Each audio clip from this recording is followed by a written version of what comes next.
Hi guys, welcome back to Colette's vlog. So we're here today to do a quick unboxing and review regarding the new item na pinurchase namin, and this is what you call the Jisoo Life. Technically, this is the world's #1 portable fan according to them. So this is the Jisoo Life 9. So technically, it's a mid-range na portable fan. I bought 2. So technically, I went to the Shopee official Jisoo Life Shopee shop nila or online shop. So far, it's a good price and nakuha ko siya as a discounted.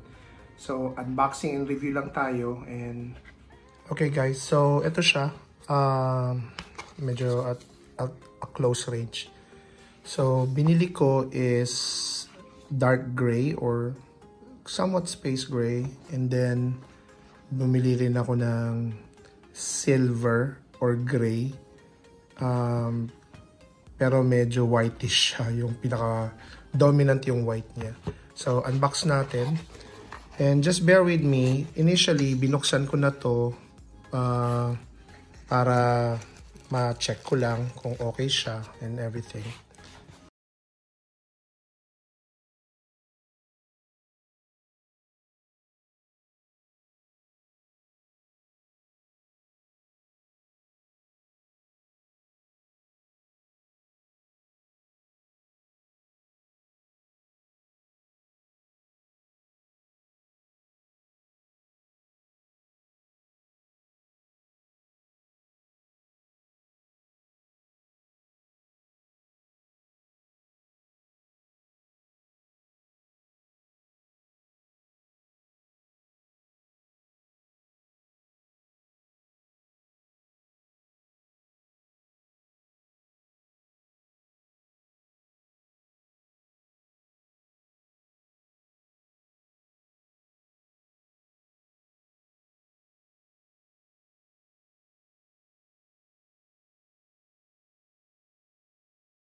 Cable, and then yung lanyard.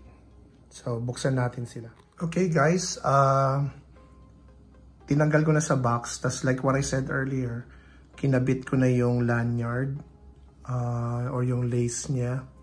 So very straightforward. Ito yung pinaka portable fan. So like what I said, this is like a gray white version. White yung body, gray, light gray yung pinaka funnel ng fan niya. Tapos ito yung dark gray, and then the lanyards, the box. Ito yung type C USB, and then yung certain manual. So ito siya. So like what I mentioned, this is the Jisoo Life 9 model. Then later on, we will just do a test in terms of the wind, yung how strong niya. And unfortunately, I don't have the what you call the anemometer, wherein it can determine how fast yung wind niya. I'll just do a quick demonstration so that you can see or visualize kahit papano how strong. And like what I mentioned, it has 5 levels. Then later on, I'll discuss the buttons. Okay, so guys, ito yung pinaka portable fan. Sa likod, just to give you an idea, dito yung suksukan ng lanyard. This is the part of you can charge the phone. And then, ito yung tinatawag na parang toggle switch. Para siya for safety. So, pag nakaganito, may dalawang klase yan, yung bilog tsaka line. You can see bilog at line. So, pag bilog, it means naka-safety yan. Pero pag nasa right side, kinlik mo, it means ready to use. So, bakit may ganito? Kasi it's very important para pag nilagay mo sa bag, hindi magkakaroon na ng accidental touch. Meaning, let's say, nilagay mo sa bag mo to. Accidentally, tinamaan ng phone mo, wallet mo, coin purse mo. You don't want na mauwing matitrigger. So, that's the reason why kinreate yung toggle on and off switch. Pero ito yung pinaka main switch niya in terms of yung turning on the level. So later, we'll do a demonstration. So same goes din sa black. Ganun din naman.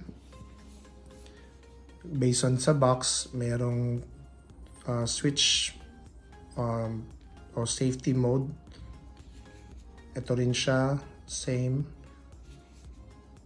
And then, yung pinaka-on niya to level, tas merong light to indicate yung speed. And then, sabi nga dun sa box, ito yung inlet, ito yung outlet. Dito yung nagbo-blow na ng wind. Tapos, very sturdy kasi dito rubberized siya. So, pwede mo siyang itayo din. See? And very durable at maganda yung pagka-built ng kanyang body. Very sturdy siya at pag hinawakan mo yung quality itself maganda talaga. So later we will do the demo. Okay guys, let's do a quick demo. Safety on. Here, this is the number 1. Then number 2, level 2.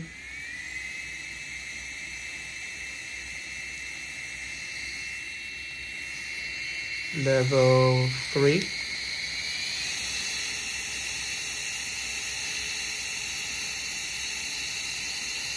Then level 4.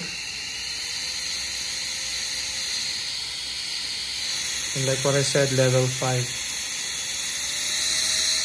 So, malakas talaga siya.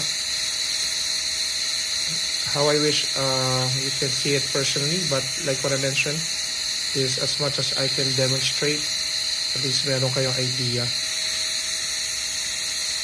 Ito rin naman yung gray, light gray or white version.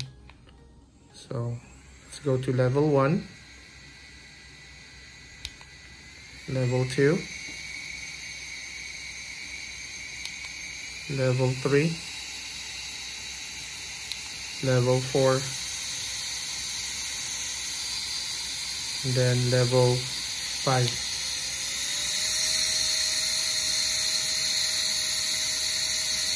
So, malakas siya talaga guys. So there you have it guys. So this is again the Jisoo Life. This is the Life 9 series or ito yung model niya. So you can purchase it either in the Jisoo Life Philippines. Mine, I purchase it here in Malaysia. Ang price niya in Malaysian ringgit, SRPS sa mga stores, 139 ringgit. So technically, nakuha ko to ng very discounted from 139, 114. So do the math, times 12 pesos lang. Sa Pilipinas, no idea kasi mostly mga third party, mga sellers. Dito rin naman pag sa store. So, ito siya. And then may lanyard. At least very portable when it comes to using it outdoors. Technically, regalo ko to sa mga anak ko. And while they are, you know, still in the Philippines, once they go here, they will have this as personal. So I hope you like this video, and kung naka-reach kayo sa ganitong or sa section na to, please don't forget to like, subscribe, and hit the bell notification if you want future video just like this.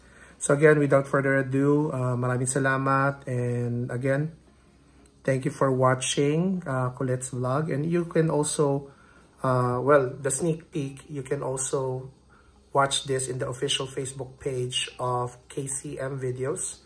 Doon makikita mo yung sneak peek niya. But the full coverage of this review or unboxing here in Colette's vlog. So again, maraming salamat. And you do have a great day. Bye. Happy fanning.